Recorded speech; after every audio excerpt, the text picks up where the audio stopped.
الحمدللہ والصلاة والسلام علی رسول اللہ وعلی آلہ وصحبہ وموالا۔ محترم بھائیوں اور بہنوں، السلام علیکم ورحمۃ اللہ وبرکاتہ۔ آج کا کلاس بھی پچھلے کلاسز کے جیسے بہت ہی اہم ہونے والا ہے۔ آج کے اس کلاس میں ہم سورہ یوسف کے چند لیسنس، سورہ یوسف کے کچھ اسباق جانیں گے۔ سورہ یوسف قرآن کریم کی 12ویں نمبر کی سورہ ہے، جس میں 111 آیات ہیں، اور اس پوری سورہ میں حضرت یوسف علیہ السلام کا قصہ بیان کیا گیا ہے۔ اس قصے کو اللہ تعالیٰ نے کہا احسن القصص، قصوں میں سب سے بہتر قصہ۔ اور خوبی کی بات یہ ہے کہ قرآن کریم میں دوسرے انبیاء کے قصے الگ الگ جگہوں پر ملیں گے، لیکن حضرت یوسف علیہ السلام کا قصہ سورہ یوسف میں مکمل طریقے سے اللہ تعالیٰ نے ایک ہی جگہ بیان کر دیا ہے۔ یہ قصہ بہت زیادہ سبق رکھتا ہے، نا امیدی میں امید کی کرن رکھتا ہے، مصیبت اور آزمائش سے نکلنے کا حوصلہ دیتا ہے۔ اس لیے سب سے پہلے اس قصے کو سرسری طور پر جانیں گے، اور اس کے بعد اس سورہ کے جو لیسنس ہیں اس لیسن پر غور کریں گے۔ تو سب سے پہلے حضرت یوسف علیہ السلام کا قصہ کیا ہے؟ حضرت یوسف علیہ السلام حضرت یعقوب علیہ السلام کے بیٹے ہیں۔ بچپن میں حضرت یوسف علیہ السلام جب چھوٹے تھے تو خواب دیکھتے ہیں کہ 11 ستارے اور سورج اور چاند ان کو سجدہ کر رہے ہیں۔ بچہ ہے، ظاہر سی بات ہے کہ جب باپ اور ماں اپنے بچے کو قریب رکھیں گے تو بچے ماں باپ سے اپنے دل کی بات شیئر کریں گے۔ چنانچہ بچہ حضرت یعقوب علیہ السلام کے پاس آتا ہے اور کہتا ہے کہ ابو جان، میں نے خواب دیکھا ہے کہ 11 ستارے اور سورج اور چاند مجھے سجدہ کر رہے ہیں۔ حضرت یعقوب علیہ السلام نے سمجھ لیا کہ بچے کا مقام اونچا ہونے والا ہے، اس لیے کہا کہ اپنے سوتیلے بھائیوں کو اس کے بارے میں مت بتانا، ورنہ وہ تم سے جلنے لگیں گے، حسد کرنے لگیں گے۔ حضرت یوسف علیہ السلام کے اپنے ایک بھائی تھے اور وہ خود تھے، اور اس کے علاوہ 10 الگ بھائی تھے دوسری ماں سے، تو کل ملا کر یہ 12 بھائی تھے حضرت یوسف علیہ السلام۔ حضرت یوسف علیہ السلام کو چونکہ یعقوب علیہ السلام بہت زیادہ محبت کرتے تھے، اور حضرت یوسف علیہ السلام کے بارے میں بتایا گیا کہ دنیا میں جو حسن ہے، دنیا میں جو خوبصورتی ہے، اس کی آدھی خوبصورتی حضرت یوسف علیہ السلام کو دی گئی تھی۔ تو حضرت یوسف علیہ السلام کی طرف باپ کے زیادہ لگاؤ کو دیکھتے ہوئے بھائیوں نے ان سے حسد کرنا شروع کر دیا، جلن رکھنا شروع کر دیا، یہاں تک کہ بھائیوں نے ایک پلان بنایا۔ یوسف علیہ السلام کو اپنے ساتھ لے کر کے گئے، اور انہوں نے حضرت یوسف علیہ السلام کو کنویں میں ڈال دیا اور وہاں سے نکل کر آ گئے۔ حضرت یوسف علیہ السلام کو کنویں میں ڈال کر کے بھائی آتے ہیں اور اپنے باپ کے پاس سے ٹسوے بہاتے ہوئے یہ کہتے ہیں کہ بھائی کو بھیڑیے نے کھا لیا ہے۔ لیکن حضرت یوسف علیہ السلام کے بارے میں یعقوب علیہ السلام سمجھ گئے کہ اس کے اندر راز کچھ ہے، اسی لیے کہا کہ فصبر جمیل واللہ المستعان علی ما تصفون، کہ ہم صبر کریں گے اور اللہ تعالیٰ سے اس پر مدد مانگتے ہیں۔ ادھر ایک قافلہ والا گزرا، وہ پانی لینے کے لیے جب کنویں میں ڈول ڈالتے ہیں تو اس ڈول کے ساتھ خوبصورت بچہ آتا ہے، وہ بہت خوش ہوئے اور اس بچے کو لے جا کر کے مصر میں بیچ دیا۔ خریدنے والا مصر کا بادشاہ نکلتا ہے، اور اس طریقے سے اللہ تعالیٰ نے حضرت یوسف علیہ السلام کے لیے ایک اونچے گھرانے کا انتظام فرمایا جہاں پر وہ تربیت پائیں، کسی نیچے والے گھر کا انتظام نہیں کیا۔ اور حضرت یوسف علیہ السلام عزیز مصر کے گھر میں پلے بڑھے، جوان ہوئے۔ جوانی کی عمر کو جب پہنچ گئے تو عزیز مصر کی بیوی جس کا نام زلیخا تھا، وہی حضرت یوسف علیہ السلام پر ڈورے ڈالنے لگی۔ دروازہ بند کر دیا اور کھل کر کے حضرت یوسف علیہ السلام کو گناہ کی دعوت دینے لگی۔ حضرت یوسف علیہ السلام گھر میں ہیں، نوکر کے جیسے ہیں، اجنبی جگہ ہے اور دعوت دینے والی ملکہ ہے، بادشاہ کی بیوی ہے، خوبصورت ہے اور کوئی دیکھنے والا بھی نہیں ہے۔ اس کے باوجود بھی حضرت یوسف علیہ السلام کہتے ہیں معاذ اللہ، ہم اللہ کی پناہ مانگتے ہیں ایسے عمل سے، اور فوراً بھاگتے ہیں۔ دروازے کے پاس پہنچے کہ عزیز مصر آ چکا تھا، ساری حرکت دیکھ چکا تھا، پوچھا بات کیا ہے، الٹا الزام ڈال دیا حضرت یوسف علیہ السلام پہ ہی۔ حضرت یوسف علیہ السلام کی پاک دامنی ظاہر ہوتی ہے ایک بات پر کہ دیکھا جائے کہ یوسف علیہ السلام کی جو قمیص ہے آگے سے پھٹی ہے یا پیچھے سے پھٹی ہے۔ جب دیکھا گیا تو قمیص پیچھے سے پھٹی تھی، کیونکہ حکمت یہ کہہ رہی تھی کہ اگر آگے سے پھٹی ہے قمیص تو یوسف علیہ السلام کی غلطی ہے، اگر پیچھے سے قمیص پھٹی ہے تو غلطی عزیز مصر کی بیوی کی ہے۔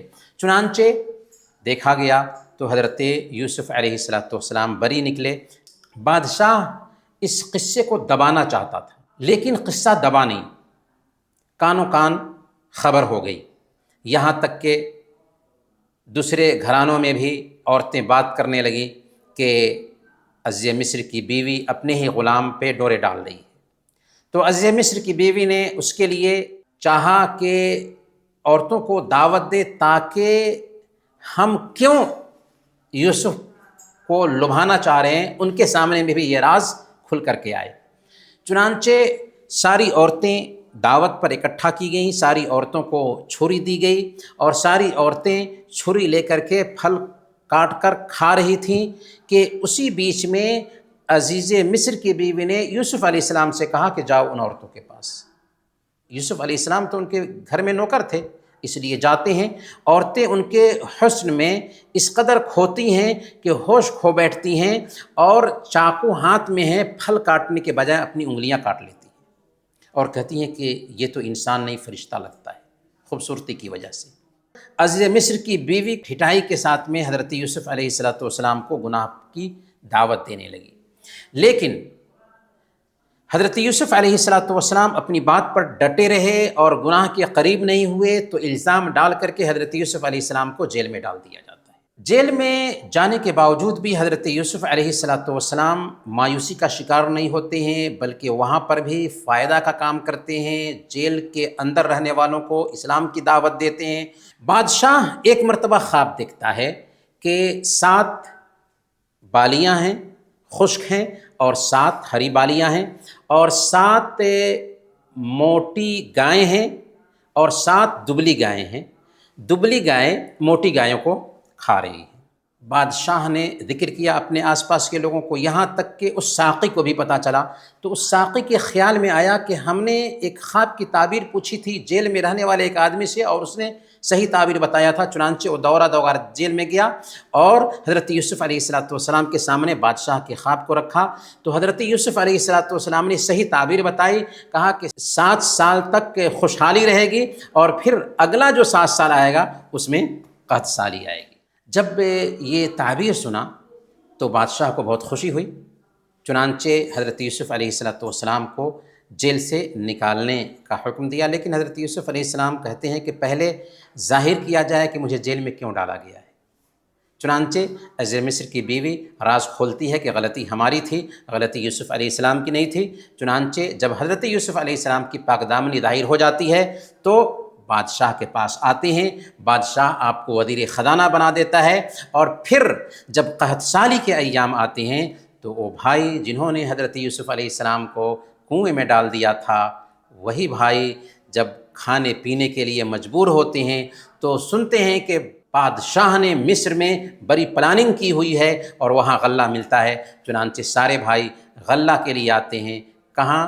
مصر میں۔ حضرت یوسف علیہ السلام اپنے بھائیوں کو پہچان جاتے ہیں، لیکن بھائی نہیں پہچان سکے۔ 2-3 مرتبہ آنا جانا ہوتا ہے، یہاں تک کہ حضرت یوسف علیہ السلام راز کھولتے ہیں اور حضرت یوسف علیہ السلام اپنے بھائیوں کو معاف کر دیتے ہیں، اپنے ماں باپ کو بلاتے ہیں، 11 بھائی آتے ہیں اور سارے کے سارے بھائی اپنی غلطی کا اعتراف کرتے ہوئے آپ کے سامنے سجدے میں جھک جاتے ہیں۔ تو یہ جو سجدہ تھا یہ دراصل تعظیمی سجدہ تھا، رسپیکٹ کا سجدہ تھا، جو حضرت یوسف علیہ السلام کی شریعت میں جائز تھا، لیکن ہماری شریعت میں یہ بھی جائز نہیں ہے۔ رسپیکٹ کے لیے بھی سجدہ کرنا حرام ہے، اس لیے اللہ کے نبی صلی اللہ علیہ وسلم نے بیان فرمایا لو كنت آمر احدا ان يسجد لاحد لامرت المرأة ان تسجد لزوجها۔ تو یہ پورا قصہ ہے مختصر طریقے سے جو حضرت یوسف علیہ السلام کے حوالے سے سورہ یوسف میں بیان کیا گیا ہے۔ اب آتے ہیں ہم اس قصے میں جو چھپے ہوئے موتی ہیں، جو ہیرے ہیں، ان موتیوں اور ہیروں کو سمجھتے ہیں۔ سب سے پہلے حضرت یوسف علیہ السلام خواب میں دیکھتے ہیں کہ 11 ستارے اور سورج اور چاند ان کو سجدہ کر رہے ہیں۔ تو حضرت یعقوب علیہ السلام نے کیا کہا تھا کہ یہ خواب اپنے بھائیوں سے مت بتانا۔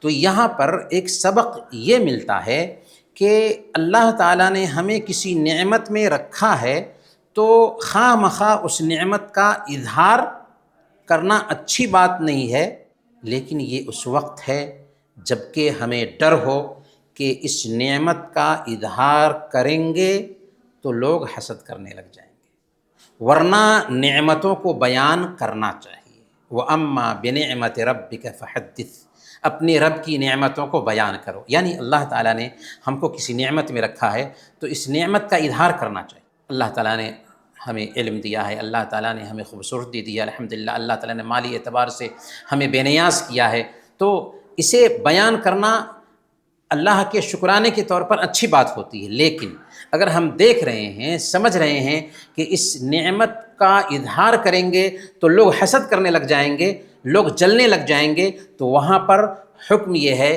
کہ نعمت کو چھپا کر رکھیں۔ برکیف کہنا یہ ہے کہ اگر نعمتیں ہمیں ملتی ہیں اور ان نعمتوں کے حوالے سے ڈر ہے کہ لوگ حسد کرنے لگ جائیں گے تو ان نعمتوں کو چھپا کر رکھنا چاہیے۔ ایک اہم سبق یہاں پر یہ بھی ملتا ہے کہ اولاد کے بیچ برابری ہونی چاہیے۔ حضرت نعمان بن بشیر رضی اللہ تعالی عنہ کی حدیث ہے، صحیح بخاری اور صحیح مسلم میں یہ حدیث آئی ہے۔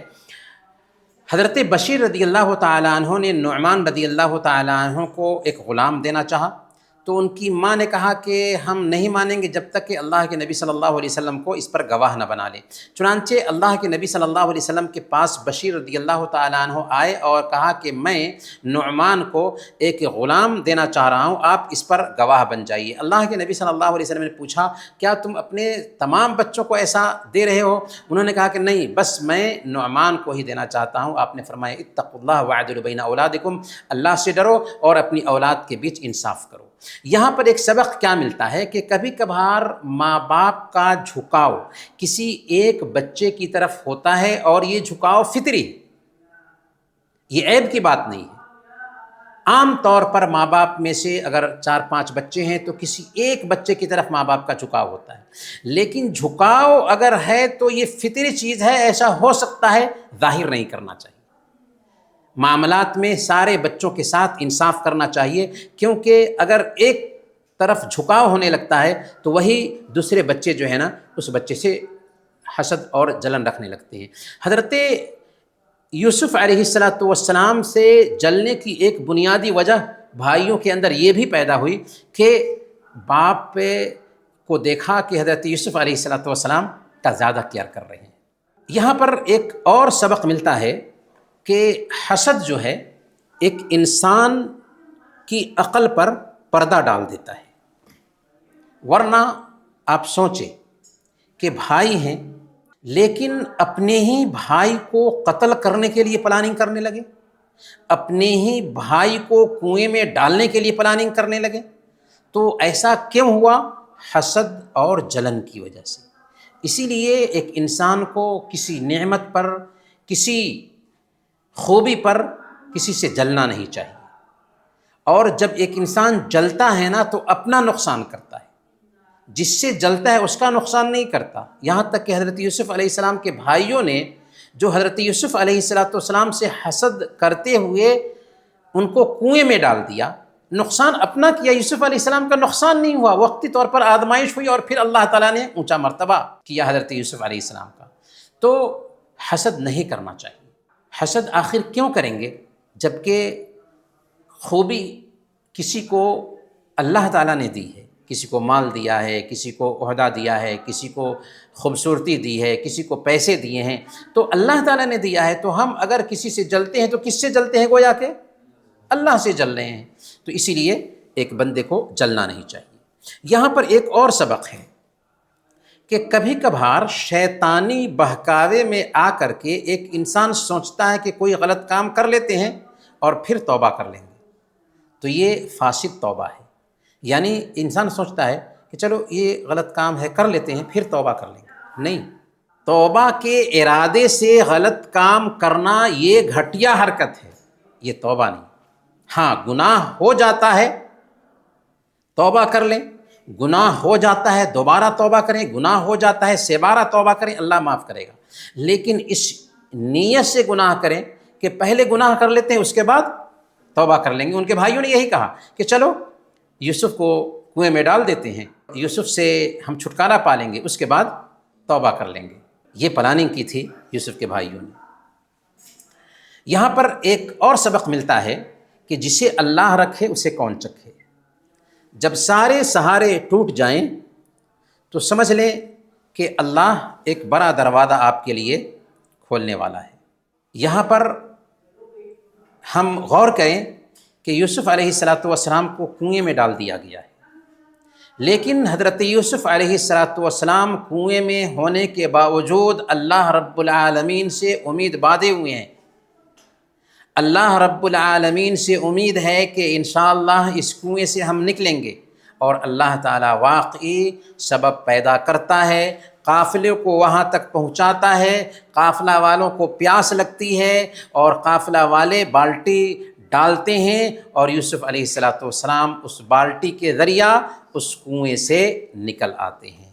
تو یہاں ایک سبق ہے کہ سارا دروازہ حضرت یوسف علیہ السلام کے لیے بند ہے، اس کے باوجود بھی حضرت یوسف علیہ السلام اس بند دروازے سے نکلتے ہیں۔ سارے سہارے ٹوٹے ہوئے دکھائی دیتے ہیں، لیکن اللہ تعالیٰ وہاں پر بھی حضرت یوسف علیہ السلام کے لیے سہارا لاتا ہے۔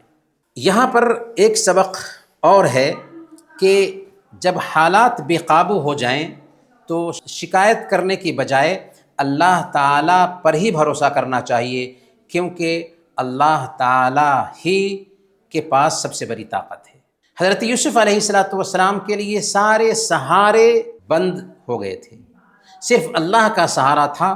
الحمدللہ اللہ تعالیٰ کی طرف سے مدد حاصل ہوئی اور حضرت یوسف علیہ السلام کنویں سے نکلے۔ ایک اور سبق ملتا ہے کہ حالات کتنے بھی بے قابو ہو جائیں لیکن شکایت کرنے کی بجائے اللہ سے بھروسہ کرنا چاہیے، کیونکہ اللہ تعالیٰ کی طاقت جو ہے نا بہت بڑی ہے۔ یہاں پر آپ غور کریں کہ حضرت یوسف علیہ السلام کو بھائیوں نے کنویں میں ڈالا تھا۔ کنویں میں ڈالنے کے بعد کیا کیا کہ ان کا کپڑا نکال لیا تھا اور اس کپڑے میں بھیڑیے کو ذبح کر کے بھیڑیے کا خون لگا دیا تھا، لیکن کپڑا پھٹا نہیں۔ وہ کتنا ذہین بھیڑیا تھا کہ انسان کو کھا گیا اور کپڑا کو بالکل ہو بہو صحیح سالم چھوڑ دیا۔ حضرت یعقوب علیہ السلام نبی تھے، سمجھ گئے کہ یہ سب بناوٹی باتیں ہیں۔ اسی لیے حضرت یوسف علیہ السلام کے اس قصے میں 3 قمیص کا ذکر ہے، اس کو جاننا بہت ہی فائدے کی بات ہوگی۔ سب سے پہلی قمیص وہ قمیص ہے جبکہ حضرت یوسف علیہ السلام کو بھائی کنویں میں ڈالتے ہیں، قمیص نکالتے ہیں اور اس قمیص پر بھیڑیے کا خون لگاتے ہیں، باپ کے پاس آتے ہیں اور بہانہ بناتے ہیں کہ یوسف کو بھیڑیے نے کھا لیا جبکہ ہم کھیل کود میں لگے ہوئے تھے۔ دوسری قمیص جبکہ زلیخا حضرت یوسف علیہ السلام پہ ڈورے ڈالتی ہے اور حضرت یوسف علیہ السلام بھاگتے ہیں، تو پیچھے سے زلیخا کپڑے کو پکڑتی ہے تو کپڑا پھٹ جاتا ہے۔ تو اس قمیص کا ذکر یہاں پر ہو رہا ہے، یہاں تک کہ کہا تھا ایک بزرگ نے کہ آگے سے قمیص پھٹی ہے یا پیچھے سے، اگر قمیص پیچھے سے پھٹی ہے تو یوسف بے قصور ہے، اگر قمیص آگے سے پھٹی ہے تو یوسف گناہ گار ہے۔ دیکھا گیا تو قمیص پیچھے سے پھٹی تھی، تو یہاں پر حضرت یوسف علیہ السلام کی براءت ظاہر ہو رہی ہے۔ ایک تیسری قمیص کا ذکر ہے، جبکہ حضرت یوسف علیہ السلام کے پاس بھائی آتے ہیں اور راز کھل جاتا ہے، حضرت یوسف علیہ السلام کہتے ہیں کہ میں ہی تیرا بھائی یوسف ہوں، تو اس وقت حضرت یوسف علیہ السلام اپنے بھائیوں کو اپنی قمیص دیتے ہیں اور کہتے ہیں کہ جاؤ والد صاحب کے چہرے پہ ڈالنا، کیونکہ حضرت یعقوب علیہ السلام اپنے بیٹے کی جدائی میں روتے روتے آنکھ کی روشنی کھو چکے تھے، تو جب ہی قمیص چہرے پر ڈالا گیا کہ حضرت یعقوب علیہ السلام کی آنکھ کی روشنی آ گئی، اور پھر حضرت یعقوب علیہ السلام اپنے بیٹے کے پاس اپنے بیٹوں کے ساتھ واپس جاتے ہیں۔ برکیف یہاں پر ایک سبق یہ ہے کہ دروازہ بند ہے اور اللہ کا ڈر۔ ہم نے قصے میں سنا کہ یوسف علیہ السلام غلامی کی زندگی گزار رہے ہیں اور دروازہ بند ہے، کوئی دیکھنے والا نہیں ہے، اور عورت کی طرف سے پیش قدمی ہو رہی ہے۔ مرد جو ہے نا، اگر عورت کی طرف سے پیش قدمی ہو تو اپنے آپ پہ کنٹرول نہیں رکھ پاتا۔ یہاں پر عورت کی طرف سے پیش قدمی ہو رہی ہے، گناہ کی پیش قدمی ہو رہی ہے، کوئی وہاں پر ہے بھی نہیں، اور ایک ملکہ کی طرف سے پیش قدمی ہو رہی ہے اور خوبصورت ملکہ ہے، اور ڈر بھی ہے کہ کچھ نقصان پہنچائے ملکہ۔ اس کے باوجود بھی حضرت یوسف علیہ السلام کہتے ہیں معاذ اللہ انہ ربی احسن مثوایا، کہ میں اللہ کی پناہ چاہتا ہوں کہ میرے مالک نے مجھے اچھا ٹھکانہ دیا ہے، میں ان کے ساتھ خیانت نہیں کر سکتا، اور رب کی بھی پناہ چاہتا ہوں کہ میں رب کے خلاف نہیں جا سکتا، رب کی حرمت کو پامال نہیں کر سکتا۔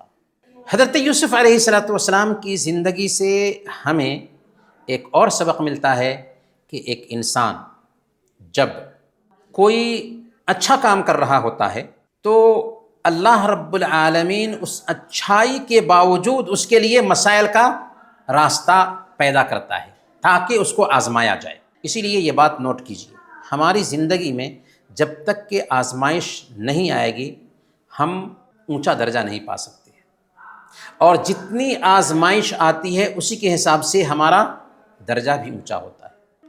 حضرت یوسف علیہ السلام جب جیل میں جاتے ہیں تو جیل میں خاموش نہیں رہتے، بھئی پریشانی ہی پریشانی ہے، اس پریشانی کی حالت میں ہم کیا کریں، ایک کونے میں جا کر کے سو جائیں؟ نہیں، حالات جب خراب ہوں تو ان خراب حالات میں بھی ایک بندے مومن کو اونچی سوچ رکھنا چاہیے۔ ان مع العسر یسرا، ہر تنگی کے ساتھ آسانی ہے، یہ یقین رکھنا چاہیے کہ یہ تنگی آئی ہے آسانی لے کر کے آئی ہے۔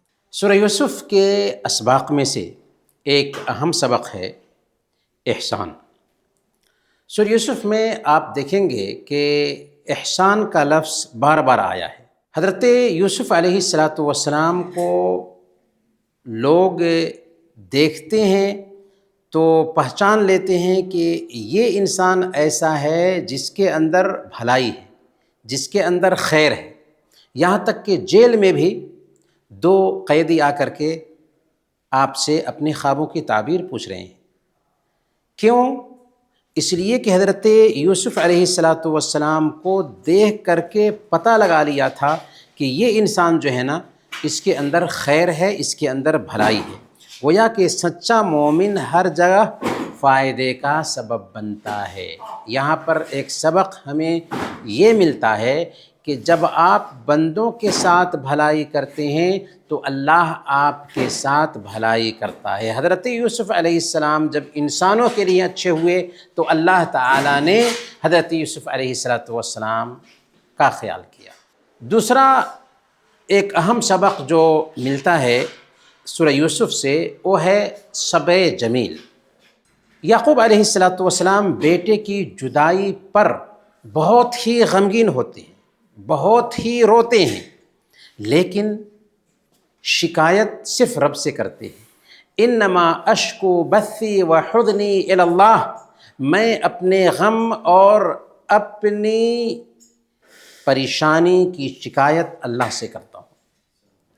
سالوں گزر گئے، بیٹے کی خبر نہیں ملی، پھر بھی کیا کہا اپنے بیٹوں کو؟ وَلَا تَيْأَسُوا مِن رَّوْحِ اللَّهِ، کہ اللہ کی ذات سے مایوس مت ہونا۔ گویا کہ یہاں پر ہمیں یہ سبق ملتا ہے کہ پریشانی کتنی بھی زیادہ کیوں نہ ہو جائے، لیکن ایک بندے مومن کو صبر کرنا چاہیے، یہ سوچتے ہوئے کہ صبر کا پھل اچھا ہوتا ہے۔ صبر کا مطلب ہے کہ دل تڑپ رہا ہو لیکن زبان پر اللہ سے کوئی شکایت نہ، پریشانی ہے لیکن رب سے شکوہ نہیں ہے، کیونکہ رب کا فیصلہ ہے تو ہم اس کو برداشت کریں گے۔ سورہ یوسف کے اسباق میں سے ایک اہم سبق ہے بادشاہ کا خواب، کہ بادشاہ جبکہ یوسف علیہ السلام جیل میں ہیں، خواب دیکھتا ہے کہ 7 موٹی تازی گائے ہیں اور 7 دبلی گائے ہیں، لیکن دبلی گائے موٹی تازی گایوں کو کھا رہی ہیں، اور 7 خشک بالیاں ہیں اور 7 ہری بالیاں ہیں۔ کچھ سمجھ میں نہیں آتا ہے تو اپنے آس پاس کے لوگوں کو بادشاہ بتاتا ہے، یہاں تک کہ بادشاہ کا جو ساقی تھا وہ سن لیتا ہے، فوراً آتا ہے جیل میں، کیونکہ حضرت یوسف علیہ السلام کے ساتھ وہ وقت بتا چکا تھا۔ کہا تھا کہ بادشاہ کے پاس میرا ذکر کرنا، لیکن وہ بھول گیا۔ اب خیال آیا حضرت یوسف علیہ السلام کا، تو جب حضرت یوسف علیہ السلام کے پاس وہ بندہ جاتا ہے تو حضرت یوسف علیہ السلام نہ صرف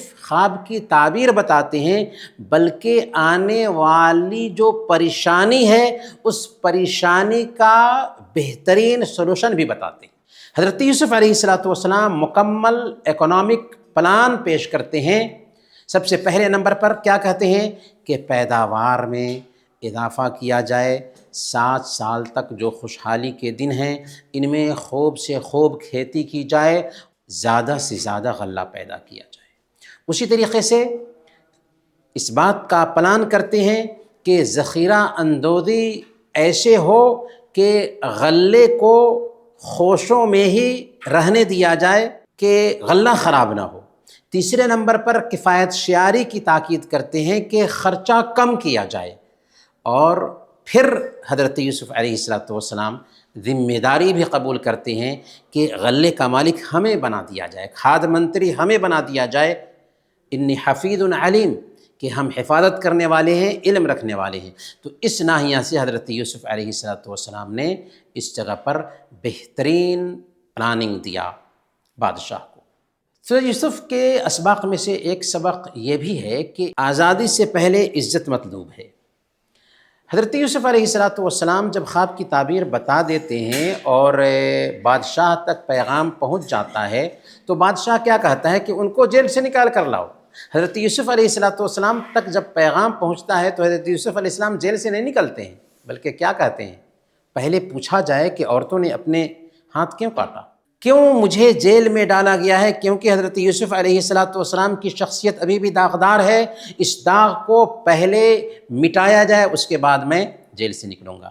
صحیح بخاری کی روایت ہے، بہت ہی پتے کی بات اللہ کے نبی صلی اللہ علیہ وسلم نے بیان فرمائی ہے، کہا وَلَوْ لَبِثْتُ فِي السِّجْنِ طُولَ مَا لَبِثَ يُوسُفُ لَأَجَبْتُ الدَّاعِيَ، کہ اگر میں جیل میں اتنا زمانے تک رہتا جتنا حضرت یوسف علیہ السلام رہے تو میں رہائی کی خوشخبری لانے والے یعنی پکار لگانے والے کی پکار کا جواب دے لیتا۔ یہ حضرت یوسف علیہ السلام کے احترام میں اللہ کے نبی صلی اللہ علیہ وسلم نے کہا کہ اتنے زمانے تک جیل میں رہے، لیکن آتا ہے ایک انسان پیغام لے کر کے، خوشخبری لے کر کے کہ بادشاہ آپ کو بلا رہا ہے، تو نکلتے نہیں ہیں جب تک کہ اس بات کی شرط نہیں رکھتے کہ پہلے بتایا جائے کہ آخر میرے اوپر الزام کیوں لگایا گیا۔ چنانچہ حضرت یوسف علیہ السلام کے اوپر جو الزام لگا تھا، زلیخا اس کا اعتراف کر لیتی ہے کہ غلطی میری تھی۔ اس کے بعد حضرت یوسف علیہ السلام قید سے نکلتے ہیں۔ یہاں پر ایک بہت اہم سبق کیا ہے کہ ایک مومن کے لیے اس کی عزت اور اس کا کردار سب سے قیمتی خزانہ ہے۔ سورہ یوسف کے اسباق میں سے، میسیجز میں سے ایک میسیج یہ ہے کہ لیڈر کے اندر یہ دو خوبی ہونی چاہیے، پہلی خوبی علم اور دوسری خوبی امانت داری۔ اسی لیے حضرت یوسف علیہ السلام جب قید سے آتے ہیں اور بادشاہ سے بات کرتے ہیں تو اپنے آپ کو پیش کرتے ہیں کہ مجھے وزیر خزانہ بنایا جائے، اجعلنی علی خزائن الارض انی حفیظ علیم، کہ مجھے وزیر خزانہ بنایا جائے، میں حفاظت کرنے والا ہوں، امانت دار ہوں اور علیم جانکار بھی ہوں۔ گویا کہ ایمانداری کے ساتھ قابلیت ضروری ہے ایک بادشاہ کے اندر، تاکہ وہ صحیح معنوں میں لوگوں کے سسٹم کو چلا سکے۔ سورہ یوسف کے اسباق میں سے ایک سبق ہے، بھائیوں کی جب واپسی ہوتی ہے اس وقت جب کہ مصر میں پلاننگ ہو چکی تھی اور دوسری جگہ پر قحط سالی آ چکی تھی، اکال پڑ چکا تھا، تو اکال کی وجہ سے بھائی جنہوں نے ان کو کنویں میں ڈالا تھا مدد مانگنے کے لیے آئے، لیکن یوسف علیہ السلام نے انہیں پہچان لیا، پھر بھی حضرت یوسف علیہ السلام نے ان کے ساتھ برا سلوک نہیں کیا، ایک عام انسان کا سا سلوک کیا، بلکہ بہتر سلوک کیا، یہاں تک کہ جو غلہ دیا، غلہ کے اندر ہی میں پیسے بھی ڈال دیے اور فری میں غلہ دے دیا۔ تو یہاں سبق ہے کہ جو کبھی کنویں میں پھینکا گیا تھا آج وہی اپنے بھائیوں کی روزی کا ذریعہ بن رہا ہے۔ سورہ یوسف کے اسباق میں سے ایک سبق ہے معاف کرنے کی طاقت۔ حضرت یوسف علیہ السلام جب اپنا راز کھول دیتے ہیں کہ جس انسان کو تم نے کنویں میں ڈالا تھا وہی انسان ہے جو آج وزیر خزانہ بنا ہوا ہے، تو جب راز کھل جاتا ہے تو بھائی اپنے عمل پر پچھتاتے ہیں، لیکن حضرت یوسف علیہ السلام ان کی سرزنش نہیں کرتے، تم نے ایسا کیا ویسا کیا، تم بے حس ہو، تم ظالم ہو، تم یہ ہو وہ، نہیں، معافی مانگو، نہیں، بلکہ صرف یہ کہا کہ آج تم پر کوئی الزام نہیں، اللہ تمہیں معاف کرے۔ تو اصلی طاقت یہاں پر کیا ہے یہ سمجھ میں آتا ہے کہ اصلی طاقت وہ ہے جو بدلہ لینے پر طاقت رکھنے کے باوجود ایک بندہ معاف کرے۔ یہ مجبور ہیں، یوسف علیہ السلام بدلہ لینے کی طاقت رکھتے ہیں، طاقت رکھنے کے باوجود سب کی معافی کا اعلان کر دیتے ہیں۔ حضرت یوسف علیہ السلام کی زندگی سورہ یوسف میں جب ہم پڑھتے ہیں تو ایک بہت اہم سبق یہ ملتا ہے کہ تغافل سے کام لینا چاہیے، زندگی میں اندیکھا کرنے کا فن سیکھتے ہیں حضرت یوسف علیہ السلام کے قصہ سے سورہ یوسف میں۔ جب حضرت یوسف علیہ السلام نے بنیامین کو رکھنے کے لیے بادشاہ کے ماپنے کا آلہ ان کے جھولے میں ڈال دیا اور پھر اعلان ہوا کہ تم میں سے کس نے بادشاہ کے ماپنے کا آلہ چرایا ہے، تو بنیامین کے تھیلے سے وہ آلہ نکلتا ہے، تو چونکہ انہوں نے ہی سزا طے کیا تھا کہ جس کے تھیلے سے آلہ نکلے گا اس کو روک لیا جائے گا، تو جب بنیامین کو روک لیا گیا تو اب بھائی کیا کہنے لگے، ان یسرق فقد سرق اخ له من قبل، کہ اگر آج یہ بنیامین چوری کر رہا ہے تو اس کے بھائی نے بھی پہلے چوری کی تھی۔ اس چوری کرنے والا بھائی کون ہے؟ جو الزام ڈالا جا رہا ہے حضرت یوسف علیہ السلام ہی ہیں، جن کے اوپر یہ الزام ڈال رہے ہیں، اور کون الزام ڈال رہے ہیں؟ وہی مجرم بھائی۔ حضرت یوسف علیہ السلام سنتے ہیں تو اس وقت بھی راز کو نہیں کھولتے۔ اللہ تعالیٰ نے فرمایا فَأَسَرَّهَا يُوسُفُ فِي نَفْسِهِ وَلَمْ يُبْدِهَا، حضرت یوسف علیہ السلام نے اس بات کو اپنے دل میں چھپا لیا اور ان پر ظاہر نہیں کیا۔ یہاں سبق کیا ہے؟ یہاں سبق ہے کہ ہر بات کا جواب دینا ضروری نہیں، کبھی کبھی سامنے والے کی جہالت کو نظر انداز کرنا سب سے بڑی جیت ہوتی ہے۔ بھائیو، سورہ یوسف کے اسباق میں سے ایک اہم سبق یہ ہے کہ دنیا کی کامیابی یہ وقتی کامیابی ہے۔ دنیا میں اگر ہم کو عہدہ مل جاتا ہے، پیسے مل جاتے ہیں، علم مل جاتا ہے، خوبصورتی مل جاتی ہے، تو یہ جو کامیابی ہے دنیا کی یہ وقتی کامیابی ہے۔ اصل کامیابی ایمان پر خاتمہ ہے۔ حضرت یوسف علیہ السلام وزیر خزانہ ہیں، نعمتوں میں جی رہے ہیں، لیکن حضرت یوسف علیہ السلام اس حالت میں بھی اللہ سے دعا کس چیز کے لیے کرتے ہیں کہ اے اللہ ایمان پر خاتمہ فرمانا، توفنی مسلما والحقنی بالصالحین، کہ اے اللہ مجھے وفات دینا تو ایمان کی حالت میں وفات دینا اور نیک لوگوں کے ساتھ ہمارا حشر فرمانا۔ تو بادشاہ ہیں، وزیر خزانہ ہیں، لیکن فکر ہے آخرت کی۔ تو میرے بھائیوں، اس دنیا میں جیتے جی ہمیں آخرت کے لیے فکر مند ہونا چاہیے۔ ایسا نہیں کہ اپنے بچوں کے مستقبل کو بناتے بناتے اپنے مستقبل کو خراب کر لیں، اپنی آخرت کو تباہ کر لیں، ایسا نہیں ہونا چاہیے۔ حضرت یوسف علیہ السلام کی اس کہانی سے ہم نے خلاصہ کے طور پر 4 اہم باتیں سیکھی ہیں، جن کو دھیان میں رکھیں گے اور اسی پر ہماری بات بھی ختم ہوگی۔ سب سے پہلے نمبر پر صبر سیکھا ہے۔ پریشانی چاہے جتنی بھی سخت ہو، بندے کو چاہیے کہ صبر کرے اور اللہ سے لو لگائے۔ دوسرے نمبر پر ہم نے سیکھا ہے اس قصے سے کہ اللہ پر بھروسہ کریں گے۔ زندگی میں جب مسائل آئیں تو اللہ تعالیٰ ہی ان مسائل کا حل نکالتا ہے، اس لیے اللہ تعالیٰ سے ہم لو لگائیں گے۔ اور تیسرا جو سبق ہے وہ ہے معافی۔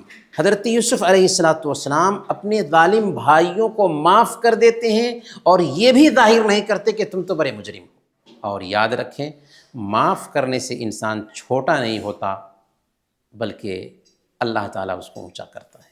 اور آخری جو سبق ہے اس سورہ یوسف میں جس پہ دھیان دینا چاہیے وہ ہے امید۔